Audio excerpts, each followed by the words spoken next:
অনেকেই প্রশ্ন করে থাকেন বা প্রশ্ন করেন যে আমরা যদি দোয়াই কুনুত না পারি তাহলে বিতির নামাজের দোয়াই কুনুতের স্থানে আমরা কি পড়ব। তো দোয়াই কুনুতের স্থানে আমি কিরাত পড়ব কিনা বা সূরা ফাতিহা পড়ব কিনা বা অন্য কোনো সূরা পড়ব কিনা বা অন্য কোনো দোয়া পড়ব কিনা,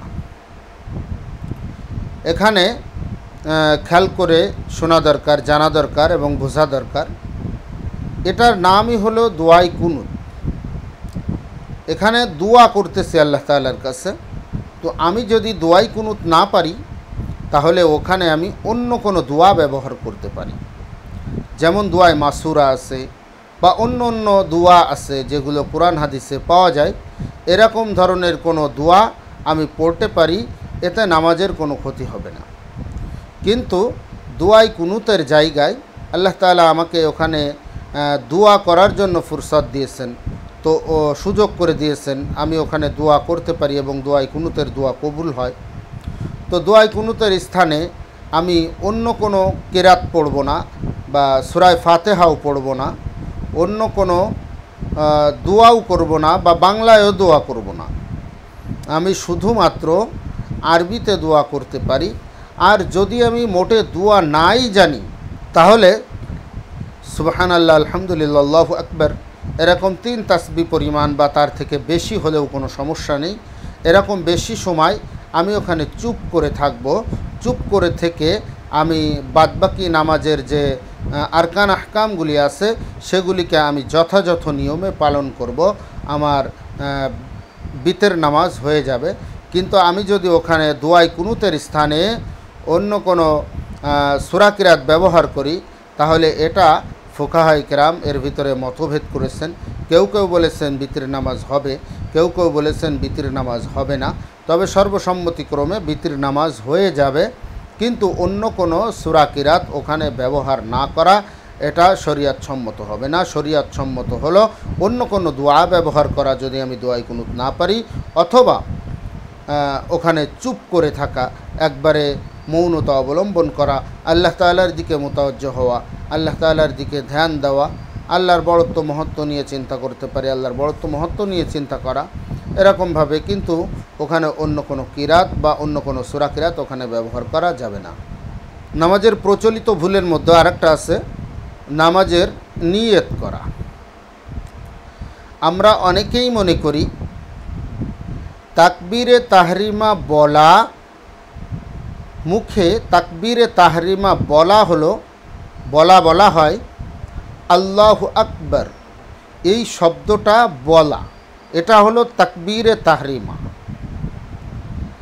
আর একটা হলো হাত বাঁধা, হাত উঠিয়ে হাত বাঁধা।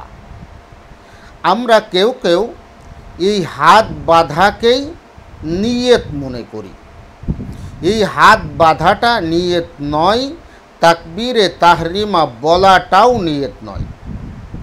নিয়ত হলো আমার মনের বিষয়, আমি মনে মনে নিয়ত করব, মুখে বলাও জরুরি নয়। আমি জোহরের নামাজের জন্য যখন আসছি, অবশ্যই আমি আসরের নামাজ পড়তে আসি নাই। তো আমি জোহরের নামাজের জন্য যখন ইমাম সাহেবের পিছনে দাঁড়াবো, তো ইমাম সাহেব তখন জোহরের নামাজই পড়বেন এবং 4 রাকাতই পড়বেন। এটা মনে মনে আমার সংকল্প, নিয়ত বলা হয়। মনে মনে সংকল্প করা এটাকেই নিয়ত বলে। নিয়ত বাঁধা যায় না, নিয়ত ধরা যায় না, বা তাকবীরে তাহরিমাকেই অনেকে আমরা নিয়ত মনে করি, এটা নিয়ত নয়। নিয়ত করাটা ফরজ, নামাজের নিয়ত করতেই হবে।